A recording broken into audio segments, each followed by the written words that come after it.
5ই August ছাত্র জনতার গণ অভ্যুত্থান দিবস পালন করার আজকে একটা প্রাথমিক সিদ্ধান্ত হয়েছে। রোববারে ক্যাবিনেট বসবে, সেই ক্যাবিনেটে এটা নিশ্চয়ই পাশ করা হবে। করার পরে এটা গেজেটের মাধ্যমে আপনারা জানবেন। আমাদের আন্ডারস্ট্যান্ডিং হচ্ছে এটা একটা জাতীয় দিবস হতে যাচ্ছে এবং ফলে এটা প্রতি বছরই পালিত হবে এবং প্রতি বছরই ছুটি হওয়া উচিত। আজকে আসলে আমাদের আলোচনার মূল বিষয়টা ছিল, আপনারা জানেন যে জুলাই আসছে সামনে। জুলাই কমেমোরেশনে আমরা কি কি কাজ করতে পারি সেটা নিয়ে আলোচনা হয়েছে।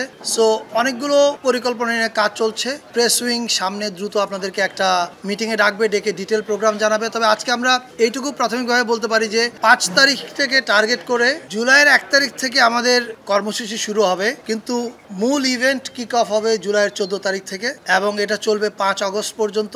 এবং আমাদের এই কর্মসূচির মূল উদ্দেশ্যটা হচ্ছে জুলাইতে যেরকম পুরো বাংলাদেশ এক হয়েছিল আবার সেই অনুভূতিটাকে ফিরিয়ে আনা। সেই অনুভূতিটা আমাদের মধ্যে আছে, জাস্ট রিইনফোর্স করা সেটাকে। এবং এটার জন্য বেশ কিছু কর্মসূচি নিয়ে কাজ চলছে। এটার ডিক্লারেশনটা হবে সম্ভবত সোমবারে, রাইট? সোমবারে প্রেস উইং আপনাদের সঙ্গে যোগাযোগ করবে এবং আপনাদের মাধ্যমে সারা দেশের মানুষকে জানানো হবে 5ই আগস্ট একটা ছুটি ঘোষণা করা হবে। সেটা হচ্ছে ছাত্র জনতার অভ্যুত্থান দিবস হিসাবে পালিত হবে। এটা এবছর থেকে প্রতি বছরই পালিত হবে।